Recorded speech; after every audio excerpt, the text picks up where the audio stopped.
Parliament సమావేశాలు ప్రతిష్టంభనపై Congress party వైఖరిని BJP తప్పుపట్టింది. ఉభయ సభల్లో సభా కార్యక్రమాలు అడ్డుకుని పార్లమెంట్ బయట సమావేశాలు జరగాలని కాంగ్రెస్ పార్టీ డిమాండ్ చేయడాన్ని బీజేపీ ఎంపీ రఘునందన్ రావు తప్పుపట్టారు.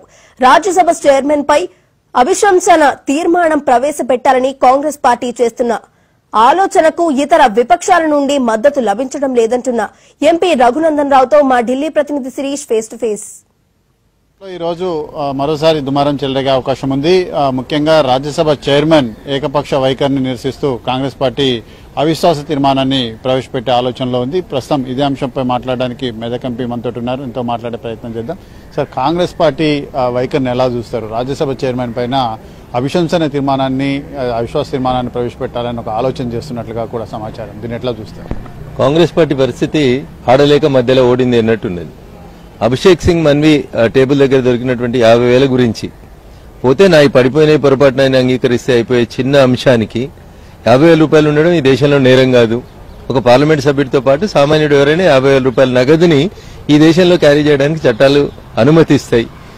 అట్లాంటి వాటికి ఒక చిన్న విషయానికి అక్కడ అభిషేక్ సింగ్ మన్వి అనేటువంటి రాజ్యసభ సభ్యుడు అనేక కాంట్రవర్సీల కారణభూతుడైండు. ఆ విషయం లోపల ఉపరాష్ట్రపతి గారు లేదా రాజ్యసభ చైర్పర్సన్ గా ఉన్నటువంటి ధన్ఖడ్ గారు కొంచెం గట్టిగా బిహేవ్ చేస్తా ఉన్నారు కాబట్టి ప్రజల దృష్టిని మళ్లించేందుకు. సో ఇట్లా అటెన్షన్ డైవర్షన్ కోసం చేస్తున్న పాలిటిక్స్ తప్ప they don't have clear strength. వాళ్ళకి అవిశ్వాసం లేదా అభిశంసన వాళ్ళు ఏం పెడతారో వాళ్ళకే క్లారిటీ లేదు. పెట్టిన తర్వాత మాట్లాడుకుందాం. ఏది పెట్టినా అది గెలిచేది కాదు, పోయేది కాదు. ఓన్లీ దేశ ప్రజల దృష్టికి నిజాయితీగా ఉన్నటువంటి ఒక ఉపరాష్ట్రపతి మీద బురద జల్లేటువంటి కార్యక్రమం తప్ప Congress has nothing to do with that issue. ముఖ్యంగా చూసినట్లయితే నిన్న బీజేపీ ఒక అలిగేషన్ కూడా చేసింది. Organised crime and corruption reporting project, దీనికి సంబంధించిన వ్యవస్థాపకుడు జార్జ్ సోరెస్ తోటి కాంగ్రెస్ పార్టీకి ఉన్న సంబంధాలపైన దీనిపై మీరేమంటారు? మొదటి నుంచి కూడా భారతీయ జనతా పార్టీ చాలా స్పష్టంగా చెప్తూ వస్తా ఉంది.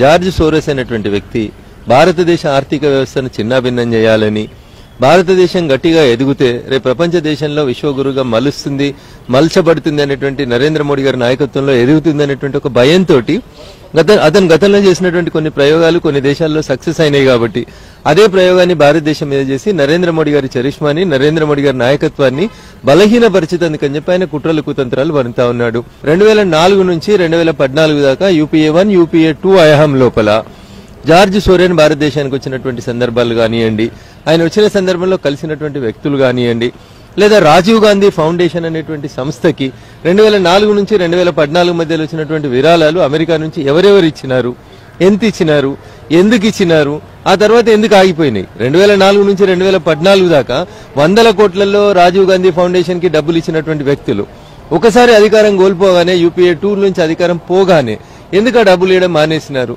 ఒకరిచ్చినారా, ఇద్దరిచ్చినారా, అది జార్జ్ సోరెన్ ఇచ్చిండా, లేదా భారతదేశం నుంచి డబ్బులు అమెరికా పోయి అమెరికా నుంచి తిరిగి రాజీవ్ గాంధీ ఫౌండేషన్ కి తిరిగి వచ్చినాయా?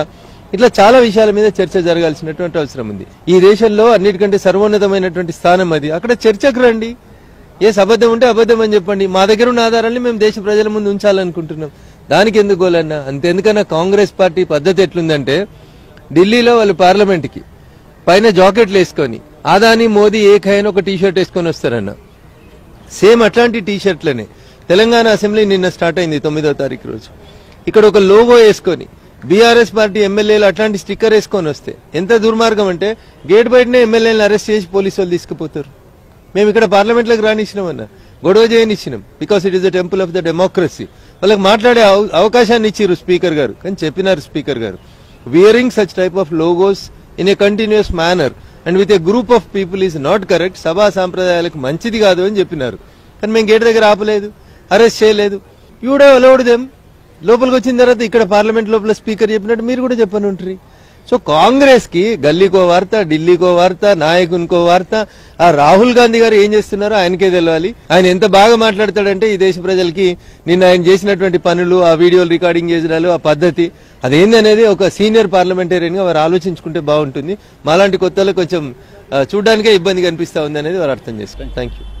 సో ఇది మొత్తం మీద కనుక చూసినట్లయితే ఈ రోజు పార్లమెంటు కార్యక్రమాలేంటి కూడా సజావుగా జరగాలని చెప్పేసి ఎంపీ కోరుకుంటున్నారు. అయితే ముఖ్యంగా కాంగ్రెస్ పార్టీ చేస్తున్న అలిగేషన్స్ ఏదైతే ఉందో అలిగేషన్స్ అనేటివి కూడా బేస్లెస్. కానీ రాజ్యసభ చైర్మన్ పైన అవిశ్వాస తీర్మానాన్ని ప్రవేశపెట్టాలనుకోవడం మూర్ఖత్వం. ఇండియా కూటమిలోనే యూనిటీ అనేది కూడా లేదు, ఏకాభిప్రాయం లేనప్పుడు రాజ్యసభ చైర్మన్ పై అవిశ్వాస తీర్మానం కానీ అభిశంసన తీర్మానాన్ని కానీ ఏ విధంగా ప్రవేశపెడతారని చెప్పేసి కూడా బీజేపీ ప్రశ్నిస్తోంది. దాంతోపాటుగా ప్రధానంగా చూసినట్లయితే జార్జ్ సోరెస్ తోటి కాంగ్రెస్ పార్టీకి ఉన్న సంబంధాలపైన పూర్తిస్థాయిలో విచారణ జరగాలి, దేశ ప్రజలకు నిజం తెలియాలని చెప్పేసి కూడా బీజేపీ కోరుతోంది.